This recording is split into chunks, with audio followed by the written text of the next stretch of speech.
Finally Surat સિટીમાં અમે આવી ગયા અને ટ્રાફિકમાં ફસાયા એટલે ગાડી ધીરે પડી છે. અહીંયાથી ગાડી જશે ધીરે ધીરે એટલે અમારી જગ્યા પર ગાડી પહોંચશે.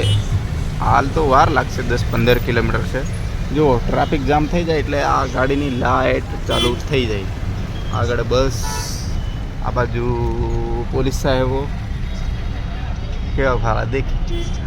હા, આ બાજુ બેન. પછી અહીંયાથી હું આજે વ્હાઈટ કપડામાં મેં આવ્યો કારણ કે ગરમી બહુ હતી એટલે તો બપોરના 12 વાગ્યાના નીકળ્યા. 12 નહીં, 1-2 વાગ્યા, 5-6 કલાક થઈ ગયા છે. ફાઇનલી અમે આવી ગયા સુરતમાં. હવે તમને દેખાશે કે ક્યાં જવું છે, ક્યાં રોકાવું છે, જમવાનું ક્યાં.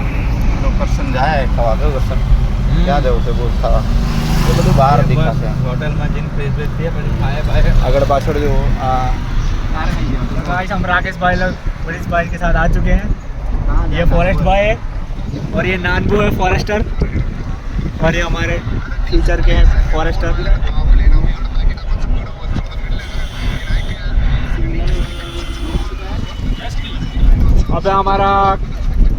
હવે અમારે છે સુરત જવાનું 16 કિલોમીટર બાકી છે.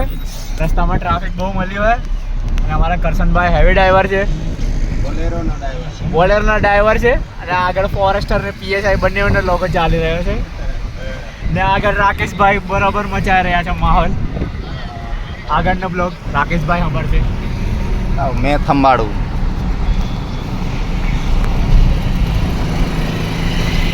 અહીંયા